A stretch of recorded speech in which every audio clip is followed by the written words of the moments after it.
dans notre émission annuelle spéciale Oscar. Bonjour Julien. Bonjour Laetitia, on est ensemble cette année encore pour tout vous dire de la 87e cérémonie des Oscars. Les favoris, les grands oubliés, mais également la participation israélienne à la cérémonie. Restez avec nous. Moi je reste. iPhone News et c'est tout de suite. Bonjour Benjamin Tobias. Bonjour. Vous êtes spécialiste cinéma chroniqueur au Yediot Aharonot, chroniqueur et critique cinéma. Vous allez beaucoup nous aider dans cette émission pour comprendre un petit peu ce qui va se passer dans cette cérémonie. Laetitia, on commence avec quoi? On va commencer d'ailleurs avec les nominés, les nommés pour le meilleur film. On va regarder ensemble un petit mash-up, comme on appelle ça, de toutes les bandes d'annonces de ces films qui sont nommés cette année. On regarde. 5, 6, and music.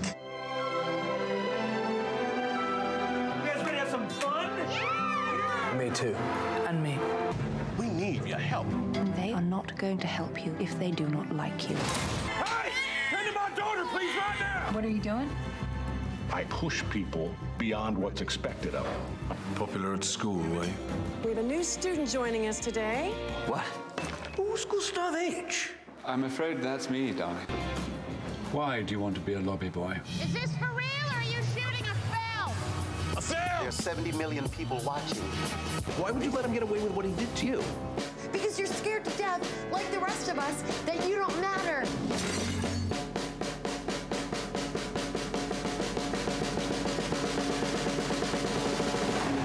Sorry, did you say something? I'm ready to come home. Benjamin, c'est une très belle année de cinéma. Ça donne envie de les revoir d'ailleurs, ces films. Lequel est le favori? Alors, en fait, on a 8 films, et de ces 8 films, il y a 2 qui sont considérés favoris. Un, c'est Boyhood de Richard Linklater, un film très beau, un peu néo-réaliste dans sa vue d'un enfant qui devient adulte. C'était un film filmé pendant 12 ans, un film très délicat, pas un film que normalement on voit dans les Oscars. De l'autre côté, il y a Birdman, qui est un film en fait très virtuose, fait en fait dans un shot, d'un take. Et en fait, on dit que la compétition est entre ces 2 films, mais peut-être elle est encore beaucoup plus ouverte, parce que c'est c'est une année en fait où on voit énormément de films qui sont des petits films, et alors c'est très difficile de mettre le doigt quel est le film qui va être le gagnant. Vous parlez quand même des 2 films, donc Boyhood et Birdman, qui requièrent beaucoup de techniques. C'est quand même des techniques presque. Vous parlez un plan séquence par exemple pour Birdman. Le film a été réalisé comme un plan séquence, même si on imagine bien qu'il a dû avoir. Il y a là-bas 7 ou 8 plans séquences, mais en fait, qui sont ajoutés, ça fait l'impression que c'est un plan séquence. Alors, c'est un film très, très virtuose, très bien fait, aussi un film très, très bien écrit. Très émouvant. Très émouvant, mais il faut quand même dire que les 2 films, Birdman comme Boyhood, sont des films rares à l'Oscar. Ça veut dire que c'est des films qui viennent pas de Hollywood, c'est des films qui viennent du cinéma indépendant américain. Normalement, des films comme ça, on les voit peut-être nommés à l'Oscar, mais personne ne pense qu'ils peuvent gagner. Cette année-là, ce qui s'est passé, qu'en fait, les grands films hollywoodiens, par exemple, le film de Angelina Jolie ou le film Interstellar, ont été décevants pour la majorité des critiques. Et alors, en fait, des films qu'on pensait au début qui vont être les grands vainqueurs de l'Oscar, en fait, on les voit pas dans la liste. Oui, justement, on va en parler de ces grands oubliés, parce qu'il y en a pas mal des oubliés cette année. Vous citez 8 films qui sont nommés dans cette catégorie. 2 favoris, vous les citiez il y a un instant. Il y a quand même pas mal d'oubliés. Oui, il y a pas mal d'oubliés. C'est inévitable dans un sens. C'est inévitable, il y a toujours des oubliés. Quand même, c'est une année assez rare. Alors, si on parle des oubliés, alors Interstellar, ça c'est un film que moi, personnellement, j'ai énormément aimé. C'est un film de science-fiction. Alors, c'est vrai que les films de science-fiction n'ont pas beaucoup de chance à l'Oscar, mais il y avait aussi des autres films. Par exemple, Gone Girl, qui est un thriller. De nouveau, c'est un genre qu'on ne voit pas énormément dans l'Oscar. Et qui a été un succès, énorme.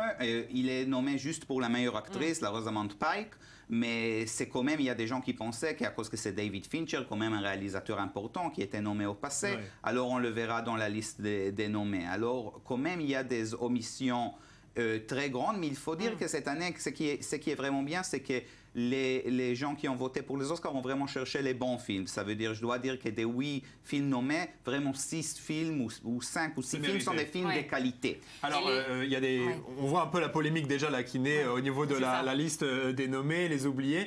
D'ailleurs, la cérémonie des Oscars ne serait pas la cérémonie des Oscars sans polémique. C'est cruel, mais c'est comme ça, c'est tous les ans. On va parler des polémiques de cette année. On a un peu déjà touché le sujet avec vous, Benjamin. Mais avant cela, regardez un retour en image sur les polémiques des années précédentes. C'est presque devenu une tradition dans l'histoire de la cérémonie des Oscars, les controverses. Cette année, on pointe du doigt le manque de diversité dans la sélection et ce n'est certainement pas la première fois que l'Académie fait face à des attaques stridentes. En 1942, Citizen Kane, qui devient plus tard un phénomène cinématographique, a été attaqué par le grand magnat de la presse William Randolph Hearst après avoir appris que le film était basé sur sa vie. Il tente alors de soudoyer Orson Welles pour détruire le film, mais échoue et décide donc de le bannir complètement des journaux. Citizen Kane a tout de même été nominé 9 fois aux Oscars, mais n'a remporté que celui du meilleur scénario. Coïncidence, peut-être. La même année où la critique s'acharnait sur le film Bonnie and Clyde pour sa violence graphique, Midnight Cowboy, lui, s'imposait comme la surprise de la décennie. Ce film sur la représentation de l'homosexualité à travers l'histoire d'un escroc à New York est devenu le seul film interdit aux moins de 18 ans à remporter l'Oscar du meilleur film. En 2013, ce sont les films Lincoln, Zero Dark Thirty et Django Unchained qui ont suscité des débats, notamment sur l'histoire et la torture.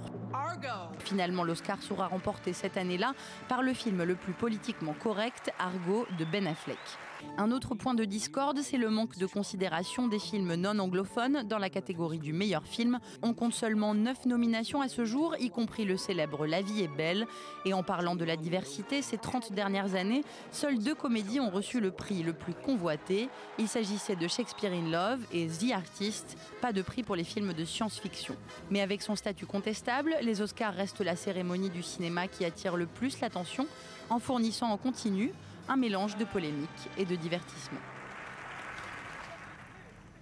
Voilà donc pour ces histoires de polémique et Oscar. C'est quoi la grande polémique cette année, Benjamin? Je pense que la grande polémique, vraiment, c'est le manque des acteurs noirs. On voit, il y a en fait 20 acteurs et actrices, aucun d'eux est noir, ni hispanique d'ailleurs. Et d'ailleurs, manque des femmes, ça veut dire bien sûr, sauf l'actrice et l'actrice de supporter, on voit ni des femmes, ni chez le réalisateur. Il n'y a pas une réalisatrice, même que ce film-là, qui est nommé au meilleur film, Selma, un très beau film, est réalisé par une femme noire. Alors, ce film est nommé juste pour le meilleur film et meilleure chanson. Alors, on voit ni... Film qui raconte l'histoire de Martin Luther King, c'est, je dois dire, un très très beau film, fait d'une vue vraiment des Africains-Américains. Mais c'est dû à quoi? Je pense que c'est dû, en fait, il y a 2 raisons. Une, c'est que le film 12 Years of Slave, qui d'ailleurs était réalisé par un réalisateur noir mais britannique l'année dernière, a gagné. Alors, probablement, il y a des gens, des voteurs des Oscars qui ont dû... ah bon, on a donné l'année dernière l'Oscar pour un film noir, alors cette année, on doit même pas donner de considération pour un film noir, même que de nouveau, moi, mon avis personnel, c'est un meilleur film que 12 Years of Slave. Et la deuxième, c'est qu'il ne faut pas oublier que 96% ou 96%... on sent l'accent belge qui revient au niveau de la traduction. Oui, 96% des voteurs des Oscars sont blancs. Et d'ailleurs, la grande majorité sont des hommes. Ça veut dire que les Oscars sont beaucoup plus homogènes de ce qu'on pense. Ça veut dire, à la fin, on dit toujours, si on veut être critique des Oscars, que c'est des gens blancs riches qui donnent le prix à des autres gens blancs riches, si on veut le voir de manière critique. Et cette année, on va le voir. Avec American Sniper aussi. Il y a le film American Sniper de Clint Eastwood qui crée aussi la polémique. Un film fait par un réalisateur blanc avec une histoire, disons... C'est un film qui est accusé, il est accusé de racisme même. Ça veut dire... Ce qui est un peu rare, Hollywood est une ville libérale, on peut dire même de gauche normalement, mais ça c'est un film que je pense que si on le dit directement, c'est un film vu d'une vue de droite, Eastwood, c'est connu. On peut dire que Clint Eastwood Clint Eastwood est un républicain, on l'a vu, il est un grand patriote et aussi républicain. Il y avait des années où il était plus ambivalent, mais non, ce film-là, ceux qui vont voir ce film, c'est un film qui justifie en fait la guerre en Irak. Il montre un sniper qui a tué des centaines des Arabes, il le montre comme un héros, sans question. Et c'est un film pas très complexe, mais un film qui a eu un énorme succès dans le box-office américain. C'est qu'on appelle dans le heartland américain, pas en Californie, pas en New York, mais justement dans les pays du milieu. C'est un film qui représente les États-Unis conservateurs. Alors, il y a une grande question, est-ce que ce film-là, à la fin, peut peut-être même gagner? Parce qu'on dit, voilà, ça c'est le film qui vraiment connecte avec les spectateurs aux États-Unis, peut-être pas avec les libérales, mais peut-être à la fin on va le donner le grand prix. C'est un film très patriote, très américain et quand même rare. On peut aussi parler d'un autre film rare, c'est Timbuktu, qui n'est pas dans la liste des meilleurs films, qui est dans la liste des meilleurs films étrangers, qui lui a une controverse, pas en rapport avec la cérémonie des Oscars, qui a été controversé par rapport à sa diffusion. C'est présent aux Oscars, vous pensez qu'il a une chance dans la catégorie des films étrangers? La catégorie des films étrangers est normalement très arbitraire parce que très peu de gens voient des films étrangers sur les Oscars, alors on ne sait jamais qui va gagner, c'est très difficile. Il y a 3 films, il y a ce film-là, il y a Léviathan le russe, il y a Ida le polonais. Ce film est un film qui traite d'un sujet actuel, ça veut dire les islamistes en Afrique, mais on peut dire avec ce qu'on voit avec l'État islamiste, alors c'est un sujet actuel, mais aussi Léviathan qui traite de la Russie de Poutine actuelle. Alors, on va parler à présent d'Israël, c'est le sujet qu'on voudrait aborder également, la présence israélienne. Avant de parler de l'histoire d'Israël aux Oscars, on est plutôt en ligne avec le réalisateur du film Aya, qui, vous savez, Israël n'est pas nommé cette année dans la catégorie du meilleur film étranger, mais beau lot de consolation, puisque nomination est faux. Où ça ? Pardon ? Une nomination d'Israël. Oui, une nomination d'un Israélien, pas forcément d'Israël. Tom Chauval, qui est nominé pour son court-métrage. Ça s'appelle Aya. Il était au téléphone avec nous depuis le Canada, où il se trouve sur le tournage du dernier film de Alejandro González Iñárritu. Tom Chauval, bonjour. Merci de me recevoir. La cérémonie approche. Ça va ? Vous gardez votre calme ?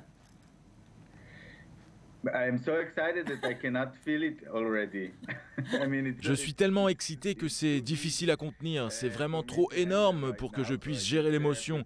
Alors je me dis que ce sera qu'une simple soirée entre amis et j'espère que je vais pouvoir contrôler cette excitation. Alors, je le disais, vous représentez en quelque sorte Israël avec votre film. Est-ce que ça vous rend un peu nerveux, une pression supplémentaire de représenter Israël aux Oscars ?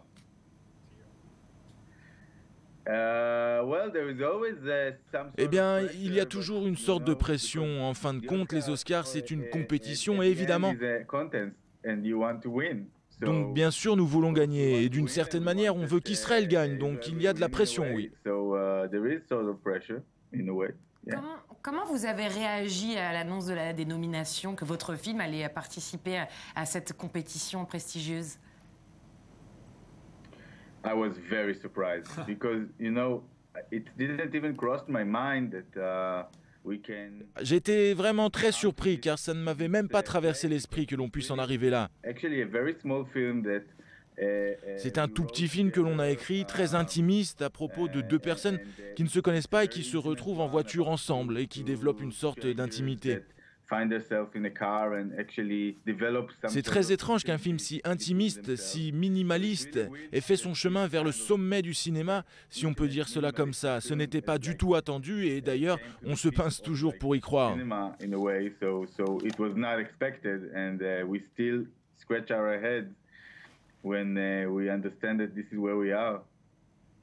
Alors, Aya est un court-métrage. En général, l'attention est plutôt tournée vers les longs-métrages, mais on imagine tout de même que l'excitation est à son comble.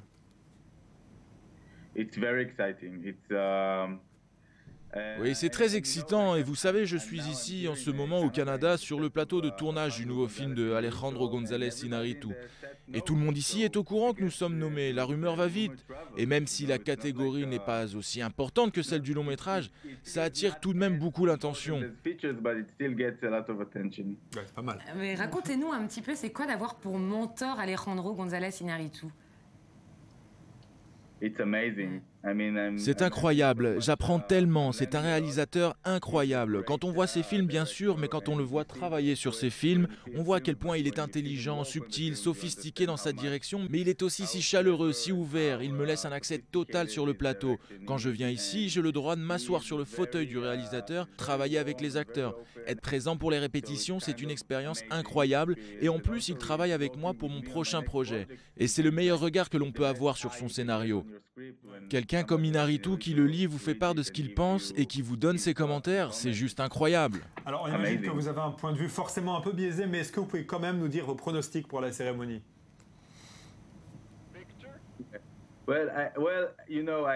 J'ai envie de vous dire Birdman, évidemment, j'ai adoré ce film, alors j'espère qu'il va gagner. Mais j'ai aussi beaucoup aimé Boyhood, donc si l'un de ces films l'emporte, je serai vraiment très heureux.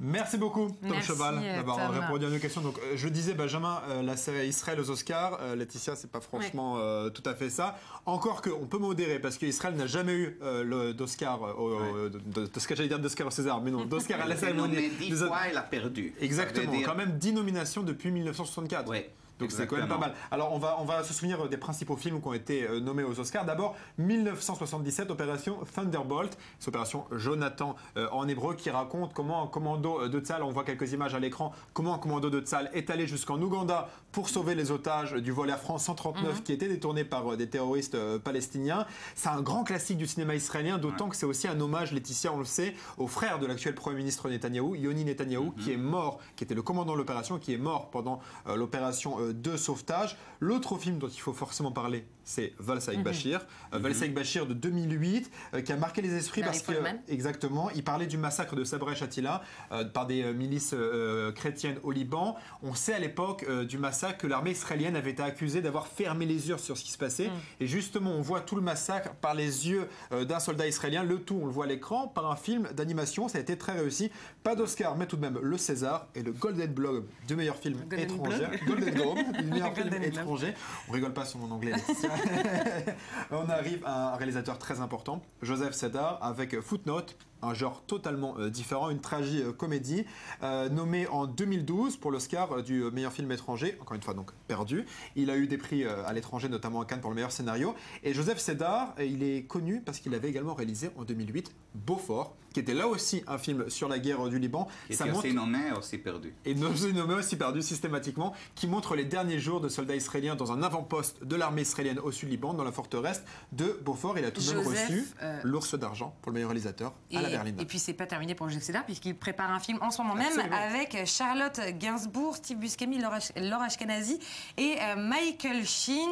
Voilà, ça s'appelle Les stratégies d'Oppenheimer. On va passer, on parle d'acteurs, on va continuer à parler de ces acteurs, puisqu'ils sont bien évidemment au centre de cette cérémonie des Oscars. Très rapidement, l'Oscar du meilleur acteur va être remporté par qui? C'est une grande question, parce qu'on ne sait pas, ça peut être ou Michael Keaton pour Birdman, qui fait vraiment... Oui, Michael Keaton fait vraiment un très beau rôle, mais il a une grande compétition d'un acteur pas très connu qui s'appelle Eddie Redmayne, qui fait Stephen Hawking dans le film The Theory of Everything. Et alors justement, les Oscars ont toujours un point faible pour les acteurs plus jeunes et aussi les acteurs qui font des gens malades. Ça a l'air très cynique ce que je dis, mais Stephen Hawking, on sait tous, il est dans une situation. Alors un peu comme Daniel Day-Lewis dans My Left Foot, il est très possible qu'Eddie Redmayne va surprendre tout le monde et va prendre l'Oscar, qui normalement devrait aller à Michael Keaton. C'est ce qu'on espère en tout cas. Pour moi, j'espère que ce sera Michael Keaton, j'espère que ce sera Birdman. Je souhaite bonne chance à Aya. Et je souhaite bonne chance à Aya. Merci beaucoup Benjamin Tobias d'avoir été avec nous dans cette émission spéciale Oscar 2015. Oscar déjà.